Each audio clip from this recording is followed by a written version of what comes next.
ఛానల్లోకి స్వాగతం అండి. బ్రహ్మంగారి కాలజ్ఞానం ప్రకారం సింహరాశి వారి పూర్తి జాతకం బయటపడింది. ఇక దీని నుంచి మీరు తప్పించుకోలేరు. ఈ వీడియో చూడకపోతే మీరే నష్టపోతారు. మరి బ్రహ్మంగారి కాలజ్ఞానం ప్రకారం సింహరాశి వారికి జూన్ 18, 19, 20 తేదీలలో ఏ విషయంలో జాగ్రత్తగా ఉండాలి, అలాగే వీరు చేసుకోవలసిన దేవతారాధన, పాటించవలసిన పరిహారాల గురించి ఈ వీడియోలో మనం వివరంగా తెలుసుకుందాం. కానీ అంతకంటే ముందుగా మీరు కనుక మన ఛానల్ ఇప్పటి వరకు సబ్స్క్రైబ్ చేసుకోకపోతే సబ్స్క్రైబ్ చేసుకొని పక్కనే వచ్చిన బెల్ ఐకాన్ నొక్కి ఆల్ సెలెక్ట్ చేసుకుంటే మేము ఇలాంటి వీడియోస్ అప్లోడ్ చేయగానే ముందుగా మీకు నోటిఫికేషన్ వస్తుంది.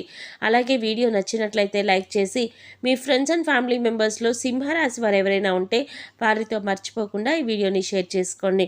అలాగే వీడియోని ఎక్కడా కూడా స్కిప్ చేయకుండా చివరి వరకు చూస్తేనే మేమేం చెప్తున్నామో మీకు పూర్తిగా అర్థమవుతుంది. ఇక వివరాల్లోకి వెళ్ళిపోతే ప్రస్తుతం నడుస్తున్న రోజుల్లో సింహరాశి వారికి